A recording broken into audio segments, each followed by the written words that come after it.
अस्सलाम वालेकुम साथियों।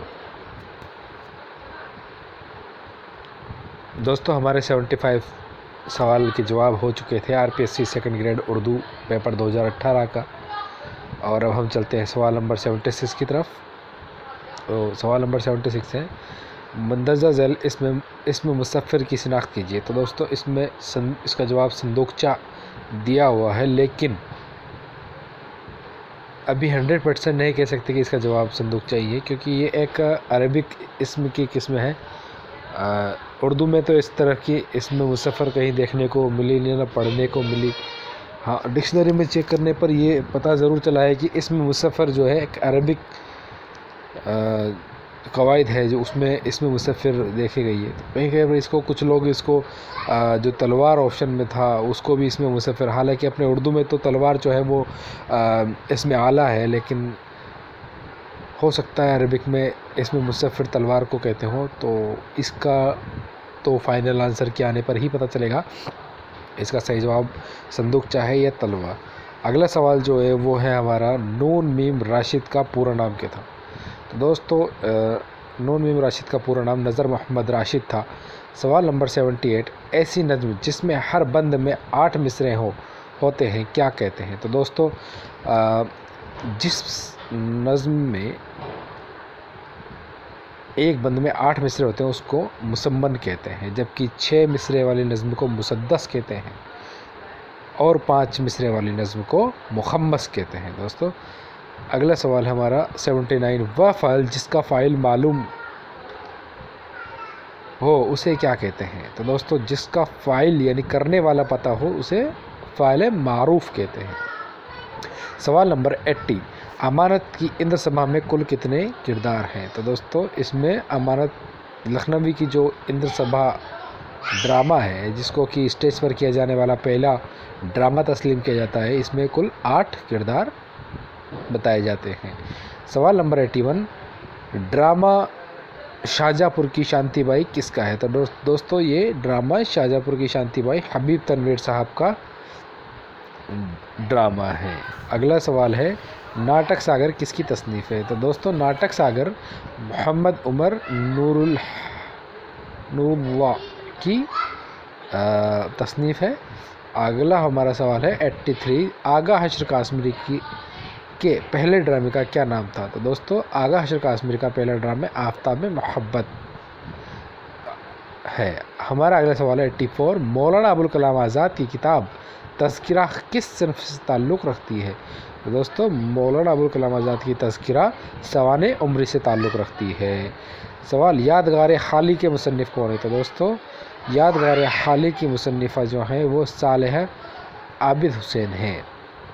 सवाल नंबर 86, इसका सवाल है, जिस चीज़ को तशबीह दी जाए उसे क्या कहते हैं। तो दोस्तों, जिस चीज़ को अगर हम तशबीह दी जाए पूछते हैं तो यहाँ पे इसका सही जवाब मुशब्बा है, जबकि जिस चीज़ से तशबीह दी जाए वो मुशब्बा कहलाती है। जैसे कि मैं आपके सामने इसको और अच्छे से क्लियर करने के लिए एक शेर दूंगा, नाजुक की उनके लब की क्या कहिए, पंखुड़ी एक गुलाब की सी है। तो दोस्तों, यहाँ जो लब है यानी कि जिसको पंखुड़ी के समान नाजुक और सुर्ख बताया जा रहा है, यानी कि लब, तो लब यहाँ पर मुशब्बा है, जबकि पंखुड़ियाँ जो हैं वो नाजुकी और सुर्खी की वजह से वो मुशब्बा है। ठीक है दोस्तों, अगला सवाल हमारा 87 है। यहाँ पे शमा की मानिंद हम उस बज़्म में जो शेर है ये इसमें मुशब्बा की निशानदेही कीजिए। तो दोस्तों, इसमें मुशब्बा जो है वो शमा है, जबकि अगर इसमें मुशब्बा पूछा जाता तो वो जवाब होता हम। अगला सवाल 88 जो है हमारा वो है, याद में वह बेमिसाल आँखें। अगला शेर था, इसमें देखिए हम वो गज़ाल आँखें। तो इसमें दोस्तों इस्तिआरा बताया जा रहा है, लेकिन इसमें तशबीह होने के ज़्यादा चांस हैं, क्योंकि यहाँ पर आँखों की जो तशबीह, आँखों को जो तशबीह दी गई है यानी कि वो दी गई है हिरन के समान, हिरन के जैसी आँखों वाली। तो यहाँ पर अगर हम बात करें मुशब्बा, तो मुशब्बा है आँखें, और मुशब्बा जो है वो हिरन की जैसी आँखें। तो यहाँ पर इस तरह इस्तिआरा होने के कम चांस है, क्योंकि यहाँ पे मुशब्बा भी दिया हुआ है। अगर यहाँ पे मुशब्बा ना दे करके डायरेक्ट ही मुशब्बा दिया होता या उसकी खूबी बयान की जाती, तो यहाँ पे इस इस्तिआरा होने के ज़्यादा चांस थे। अब ये फ़ाइनल आंसर की आरपीएससी ही तय कर पाएगी कि यहाँ पर इस्तिआरा है या तशबीह है, लेकिन अकॉर्डिंग टू मी, मेरे हिसाब से तो ये तशबीह होना चाहिए। अगला सवाल है 89, मुंदरजा झेल में ज़मीर मुतकल्लिम की पहचान कीजिए। तो दोस्तों ज़मीर मुतकल्लिम, यहाँ पर इसका जवाब मुझ होगा। ये अंग्रेजी के फर्स्ट पर्सन, सेकंड पर्सन और थर्ड पर्सन की तरह है, यानी कि ज़मीर मुतकल्लिम यानी कि मैं फर्स्ट पर्सन, मैं मुझ, और तुम तुझ या तुमसे ये सेकंड पर्सन यानी कि ज़मीर हाजिर, और थर्ड पर्सन यानी कि ज़मीर गायब, वह वो यहाँ पर होगा। तो दोस्तों इसमें ज़मीर मुतकल्लिम यानी कि मुझ बिल्कुल सही जवाब है। सवाल नंबर 90, मर्सिए के अज़्ज़ाए तरकीबी की करने के काम किसने किया, तय करने का। तो दोस्तों ये जनाब मीर ज़मीर साहब ने इसके अज़्ज़ाए तरकीबी फ़ाइनल किए थे। निशातिया और निस्वानी अनासिर के दबिस्तान की खसूसियात है। तो दोस्तों ये दबिस्तान लखनऊ की खसूसियात है। यहाँ पर निस्वानी अनासिर बहुत ज़्यादा देखा जाए, इनकी शायरी में देखने को मिलता है। अगला सवाल हमारा 92, मर्सिए का सबसे आखिरी जुज़ क्या कहलाता है। तो दोस्तों मर्सिए का सबसे आखिरी जुज़ बेन या दुआ कहलाता है, जिसमें आखिर में जिसके लिए हमने मर्सिया पढ़ा है उसके लिए हक़ में दुआ की जाती है। अगला सवाल हमारा 93 दोस्तों, उर्दू ज़बान दिल्ली के गिरद नोहा में पैदा हुई, ये नज़रिया किसका है। तो दोस्तों ये नज़रिया मसूद हुसैन खां साहब का है। और अगला सवाल है, सगबाश बरादर खुर्द मुबाश के क्या माने हैं। तो दोस्तों ये एक फ़ारसी कहावत लग रही है कि कुत्ता बन जा मगर छोटा भाई मत बन, यानी कि छोटे भाई को कुत्ते से भी गया गुजरा बताया गया है। वो इस सिर्फ एक कहावत है कि भाई छोटा भाई जो होता है उसको कोई भी कुछ भी कह देता है, इसलिए उसने कहा है कि कुत्ता बन जा मगर छोटा भाई मत बन।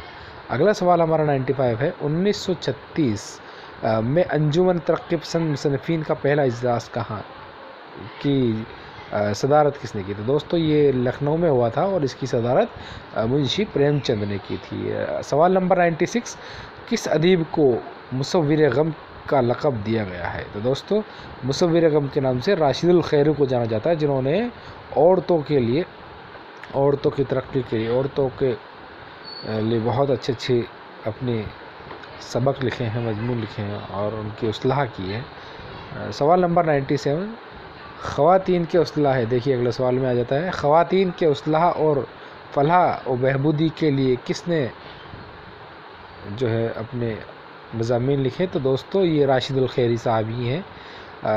सवाल नंबर 98 है, गंज हाय ग्रामाए किसकी खाकों का मजमुआ है। तो दोस्तों 98 सवाल का सही जवाब बिल्कुल रशीद अहमद सिद्दीकी साहब जो हैं गंज हाय ग्रामाए के तख्लीक़कार हैं। सवाल नंबर 99, नौकरी में अहदे का मुतल्लिक़ ख्याल न करना, ये तो पीर का मज़ार है, अपनी नज़रें चढ़ावे पे ही रखना। तो दोस्तों ये नमक का दरोगा सबक का कौल है और इसमें जो मुंशी बंशीधर हैं उनके वालिद उनको ये नसीहत करते हैं कि बेटा चढ़ावे पर यानी कि ऊपरी कमाई यानी कि रिश्वत पर गौर करना। लेकिन मुंशी बंशीधर एक खुददार ईमानदार अफसर थे, जो आप सबक पढ़ेंगे तो आपको बहुत ही इंटरेस्ट आएगा। बहुत अच्छा सबक मुंशी प्रेमचंद साहब ने नमक का दरोगा लिखा है। अगला सवाल हमारा 100 नंबर, अफसाना नमक का दरोगा में दारोगा का क्या नाम था। दोस्तों दारोगा का नाम मुंशी बंशीधर साहब था। दोस्तों सवाल नंबर 101, लफ्ज़ ताख़ीर के मुतज़ाद क्या है। तो दोस्तों यहाँ पे ताख़ीर के मुतज़ाद ताजील से है। लफ्ज़ खिज़्र के मुतज़ाद क्या है। तो दोस्तों खिज़्र का माने यहाँ पे ठहराव होता है, एक जगह पे रुकना होता है, जबकि इसका मुतज़ाद होगा सफ़र से। 103 नंबर जो सवाल है हमारा, पारसी स्टेज का पहला दस्तयाब ड्रामा कौन सा है। तो दोस्तों पारसी स्टेज का पहला दस्तयाब ड्रामा खुर्शीद है। सवाल नंबर 104, 1000 ईस्वी उर्दू के उभार का ज़माना है और 1193 ईस्वी निखार का, ये किसका कॉल है? तो डॉक्टर ये ज्ञानचंद जैन साहब का कॉल है। सवाल नंबर 105, खा खा के ओस और भी सब्ज़ा हरा हुआ, इस शहर में कौन सी सनत? तो दोस्तों इसमें तशबीह होने की ज़्यादा चांस है, हालांकि जवाब मजाज मुरसल दिया गया है, लेकिन इसमें मजाज मुरसल होने के बहुत कम, यानी कि ना के बराबर चांस है, क्योंकि इसमें सब्ज़ा जो है, सब्ज़े पे जो ओस की बूंदें थे उनको मोतियों से तशबीह दी गई है। तो यहाँ पे तशबीह होने के पूरे चांस हैं, बिल्कुल 99% यहाँ पर जवाब RPCQ में तशबीह आपको देखने को मिल सकता है। अगला सवाल हमारा 106 है, उठा शहर में हर तरफ हल्ला, इस तरह से कुछ शेर था। ये शहर में सिनत की पहचान है। तो दोस्तों इसमें इस्तियारा, बिल्कुल इसमें इस्तियारा ही होगा, ये बिल्कुल एकदम सही जवाब है। गिरनी थी हम पे बर्क बिजली न तूर पर, लफ्ज़ में तलमी के क्या अलामत है? दोस्तों इसमें तूर जो पहाड़ है उसका जिक्र किया हुआ है, तूर, और ये मूसा अलैहिस्सलाम से रिलेटेड एक शेर है इसमें, तो इसमें बिल्कुल से तलमी बिल्कुल सही है, और तूर जो है इसमें तलमी होने के लिए अलामत है। सवाल नंबर 108 है, असबाब बगावत हिंद की किसकी तसनीफ़ है? तो दोस्तों ये सर सैयद अहमद साहब की तसनीफ़ है। सवाल नंबर 109, इसके रुखसार देख जीता हूँ, आरज़ी मेरी ज़िंदगानी है। तो दोस्तों बिल्कुल इसमें सही जवाब है यहाँ पर इहाम है, क्योंकि यहाँ पे एक लफ्ज़ ऐसा इस्तेमाल किया गया है जिसके दो मानी हैं, एक पास के और एक दूर के, या फिर और दूसरा ये वहम में डालने का काम भी करता है इसमें, आरज़ी मेरी ज़िंदगानी। तो यहाँ पर इहाम बिल्कुल आपको देखने को मिलेगा। सवाल नंबर 110, शुमाली हिंदुस्तान में उर्दू नस्र की पहली किताब कौन सी? तो दोस्तों शुमाली हिंद में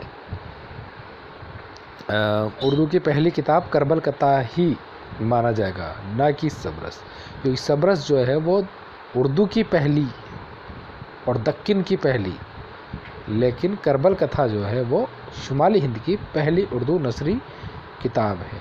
सवाल नंबर 111, लफ्ज़ एहतजाज के क्या मानी हैं? तो दोस्तों एहतजाज के माने ज़रूरत से हैं। सवाल नंबर 112, साहिल लुधियानी का असल नाम क्या था? तो दोस्तों साहिल लुधियानी साहब का असल नाम अब्दुल हई था। खूजी किस नावल का किरदार है? तो दोस्तों खूजी रतन नाथ सरसार साहब के फसाना आज़ाद का किरदार है। सवाल नंबर 114, फसाना आज़ाद किसकी तख्लीक है? तो दोस्तों इसका सही जवाब होगा रतन नाथ सरसार। और अगला सवाल 115 हमारा, औसान खित्ता होना या मुहावरे का क्या मतलब है? तो दोस्तों यहाँ पर होश जाता रहना या बेहोशी का आलम होना, यानी किसी चीज़ को देखकर हमारे जब होश उड़ जाते हैं तो हम कहते हैं औसान खित्ता होना। ठीक है दोस्तों। सवाल नंबर 116, नासिर काज़मी कहाँ पैदा हुए थे? दोस्तों नासिर काज़मी साहब अम्बाला में पैदा हुए थे। सवाल नंबर 117, किस शायर को इल्म नजूम में महारत हासिल थी? तो दोस्तों इल्म नजूम में मोमिन साहब, हकीम मोमिन खां मोमिन साहब को जो है इल्म नजूम में, और इनको तिब का भी इल्म था। और अगला सवाल हमारा 118, ख्वाजा हैदर अली आतिश के उस्ताद कौन थे? तो दोस्तों ख्वाजा हैदर अली आतिश साहब के जो उस्ताद थे वो मसहफ़ी थे। सवाल नंबर 119, पढ़ना सिखाने के लिए हरूफ तहज़ी का तरीक़ा में कौन सा जुमला जो है गलत साबित होता है? तो मुदर्रिस को बहुत मेहनत करनी पड़ती है, ये सही बात नहीं है। अगला सवाल हमारा 120, जो कि मुंदरजा झैल जुमलों में सूती तरीके की खामियों की निशानदेही किससे होती है? तो दोस्तों फितरत के ऐन मुताबिक है। तीसरा सवाल, हम 121वां सवाल हमारा, मुंदरजा झैल जुमलों में देखो और बोलो का तरीके की खुसूसियात है नहीं है, यानी हिज्जे करना बहुत जल्द सीख ले। दोस्तों हिज्जे जो है ये देखो और बोलो तरीके का नहीं, बल्कि ये इस्तक़राई तरीक़े का, यानी कि अबजदी तरीक़े का है, जबकि ये बोलो और देखो जो है ये तहलीली तरीके में आते हैं, इसलिए हिज्जे करना बहुत जल्दी सीख लेना इसकी खसूसियत नहीं होगी। सवाल नंबर 122, पढ़ना सिखाने के किस तरीके में कवायद की ज़रूरत नहीं होती। तो दोस्तों यहाँ पर पेस्टोलॉजी का तरीका ये बता रहे हैं।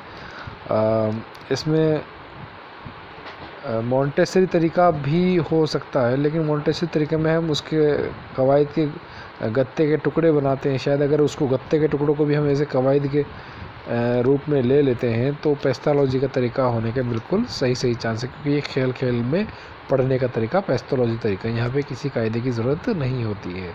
सवाल नंबर 123, नफ्सियाती एतबार से तदरीस में कवायद के लिए कौन सा तरीका सही है। तो नफ्सियाती तरीका जो है वो इस्तक़राई तरीका है, क्योंकि ये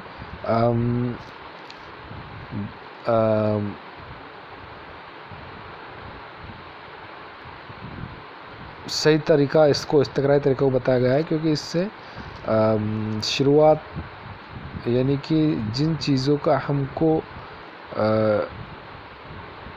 इल्म नहीं होता उस और बढ़ा जाता है।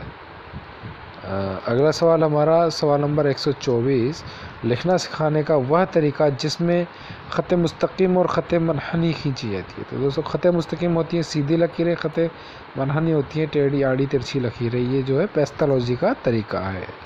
तदरीस कवायद का रिवायती और कदीम तरीका कौन सा है। तो दोस्तों तदरीस कवायद का रिवायती और कदीम तरीका कौन सा है। तो दोस्तों ये कदीम तरीका यानी सबसे पुराना तरीका इस्तखराजी तरीका जो है इसको तस्लीम किया जाता है।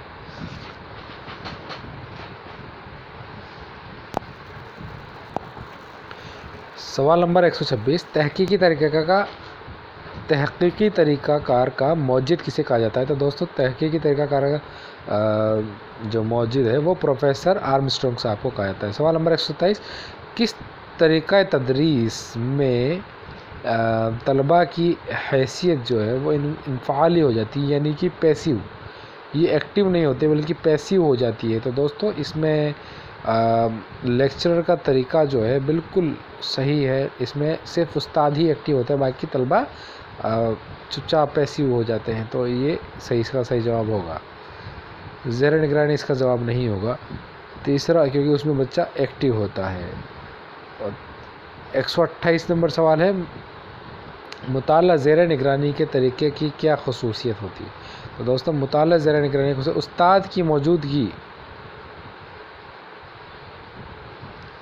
और निगरानी में जो मुताला किया जाता है उसको मुताला ज़ेर निगरानी कहा जाता है। सवाल नंबर 129, तदरीस सबक के दरमियान इयादा की सवालात कब कहते हैं। तो दोस्तों ये सबक के आखिर में इयादा के सवाल कहते हैं। सवाल जो हम सबक के पूरे होने के बाद जो सवालात करते हैं उनको हम इयादे के सवाल कहते हैं, यानी कि जो पढ़ाया गया है वो कितना याद है या कितना ऑब्ज़र्व किया गया है। सवाल नंबर 130, इस्तेहसानी इसबाक का क्या मकसद होता है। तो दोस्तों इस्तेहसानी असबाक का मकसद होता है मखसूस महारतों की निशानुमा करना होता है। सवाल नंबर 131, दौरान तदरीस जमात में सवाल पूछने का कौन सा तरीका जो है वो गलत है। उस्ताद को अपना सवाल बार बार दोहराना चाहिए, बिल्कुल गलत है। एक बार के अपने सवाल को बार बार नहीं दोहराकर एक बार में साफ साफ बयान कर देना चाहिए। सवाल नंबर 132, चाक बोर्ड इस्तेमाल करते वक्त उस्ताद को किस तरफ खड़ा होना चाहिए। तो ये बाएं ओर खड़ा होना चाहिए। दोस्तों मैं आपको यहाँ एक बता दूँ, बोर्ड से रिलेटेड अगर उर्दू सब्जेक्ट में की बात हो रही है, उर्दू पढ़ाने की बात हो रही है और बोर्ड का कोई सवाल आता है तो आप ये गौर करें कि 99% यहाँ पर जवाब चाहे बोर्ड पे लिखने का हो चाहे खड़े होने का हो, मोस्ट प्रोबेबली बाई ही इसका सही जवाब होगा। अगला सवाल है, अब वो अगर सवाल को घुमा करके किसी अलग अंदाज में पूछता है तो फिर वो आपको देखना पड़ेगा। सवाल नंबर 133, मुंदरजा झेल में कौन सी सिर्फ बसरी इमदादी अशिया हैं। तो दोस्तों चार्ट और मॉडल जो है यहाँ पे बसरी इमदादी अशिया है। सवाल नंबर 134 है, तलबा को खामोशी ख्वानी किस जमात से शुरू करवाना चाहिए। तो दोस्तों तलबा को खामोश ख्वानी तीसरी जमात से कराना चाहिए, बिल्कुल सही जवाब है। और 135 जो है, तफवीज़ तरीका किन जमातों में इस्तेमाल नहीं हो सकता। तो दोस्तों ये तरीका तफवीज़ जो है ये प्राइमरी दर्जात में इस्तेमाल नहीं हो सकता। सवाल नंबर 136 है, आगाज़ तदरीस जो सवालात तहरीक ज़हनी या आमादगी के लिए पूछे जाते हैं। आगाज़ तदरीस में पढ़ाने से पहले जो सवालात हम तहरीक ज़हनी या आमादगी के लिए करते हैं उनको तमहीदी सवाल कहते हैं। अगला सवाल 137 हमारा, अख़ज़ मानी के अमल में किस चीज़ से गुरेज़ करना चाहिए। तो दोस्तों बराह रास्त मानी बताने से हमें गुरेज़ करना चाहिए, बिल्कुल सही जवाब है। सवाल नंबर 138, तलबा के तलफ़्फ़ुज़ इस्लाह किसकी तरीके से करना चाहिए। तो दोस्तों ये बता रहे हैं इनफरादी तरीके से जो है तलबा की तलफ़्फ़ुज़ इस्लाह करनी चाहिए। बिल्कुल इनफरादी तरीके से भी हो सकता है। मैंने कहीं पढ़ा था कि जो है तरीक़ा तफ़वीज़ जो है उससे भी तलफ़्फ़ुज़ में सुधार किया सकता है, लेकिन मैं श्योर नहीं हूँ। हो सकता है इसका इनफरादी तरीका ही सही हो। सवाल नंबर 139, शुमाली हिंदुस्तान में जो प्राकृत बोली जाती थी उसे क्या कहते हैं। तो दोस्तों बिल्कुल ही सही जवाब है, उसको शोरसेनी कहा जाता था। सवाल नंबर 140, संस्कृत किस ज़बान की एक शाख है। दोस्तों संस्कृत आर्य ज़बान की एक शाख है। सवाल नंबर 141, रिवायत और बगावत किसकी तसनीफ़ है। तो दोस्तों रिवायत और बगावत एहसान हुसैन साहब की तसनीफ़ है। कंपनी के वकील का कत्ल करके वज़ीर अली किस तरफ भाग गया। तो दोस्तों वज़ीर अली जो थे वो कंपनी के वकील को मार करके आज़मगढ़ की जंगलों की तरफ भाग गया था। वज़ीर अली का कारनामे सुनकर हमें किसके कारनामे याद आते हैं। तो दोस्तों इसका सही जवाब होगा रॉबिन हुड। सवाल नंबर 144, ज़ालाबारी के क्या माने हैं। तो दोस्तों यहाँ पर ज़ालाबारी के माने ओले पढ़ना थे। जो लेंशो वाली जो कहानी है उसमें जो ज़ालाबारी होती है वो ओले पढ़ना ही है। सवाल नंबर 145, खुदा के नाम में ख़त किस ज़बान की लोक कहानी। तो दोस्तों ये एक स्पेनी ज़बान की कहानी जिसका मेन किरदार लेंशो है। सवाल नंबर 146, दूध की कीमत किसके अफसाने को मजमुआ है। तो दोस्तों ये प्रेमचंद साहब का अफसानों का मजमुआ है। सवाल नंबर 147, कहानी खुदा के नाम में ख़त का मरकज़ी किरदार कौन है। तो दोस्तों इसका मरकज़ी किरदार लेंशो है। सवाल, कहानी नादान दोस्त में चिड़िया के घोंसले में कितने अंडे थे। तो दोस्तों कहानी नादान दोस्त में चिड़िया के घोंसले में 3 अंडे थे। शजर व हिजर से क्या बता। दोस्तों शजर यानी दरख्त या पेड़ होता है और जबकि हिजर यानी पत्थर से है। और सवाल नंबर 150 हमारा आखिरी सवाल, मंदरजा झेल में किसे डरपोक सुलह कुल कहा गया। तो दोस्तों जो हमारा सबक था ओस, उसमें ओस को एक डरपोक सुलह कुल करार दिया गया है। तो दोस्तों ये हमारे हो जाते हैं पूरे सवाल 150। उम्मीद करता हूँ आपके ज़्यादा से ज़्यादा सवाल सही निकलें और आपका सिलेक्शन आरपीएससी सेकंड ग्रेड में हो जाए। अल्लाह जो मेहनत करने वाले हैं उनको कामयाबी अता फरमाए, और जो भाई किसी वजह से अगर सेलेक्ट नहीं हो पाते तो उनको अगले इम्तहानात की लिए मेहनत करने का जज्बा और हिम्मत अता फरमाए। अपने दिलों को छोटा ना करें। इंशाअल्लाह आप मेहनत करते रहिए, आपको कामयाबी ज़रूर मिलेगी। आपसे गुजारिश है कि हमारे इस चैनल को सब्सक्राइब करें, साथ ही साथ वीडियो लाइक करें और शेयर करें ताकि हम आगे भी इसी तरह की वीडियो आपके सामने लाते रहें। आपका साथी नजमुस साकिब। अस्सलामु अलैकुम व रहमतुल्लाहि व बरकातुहू।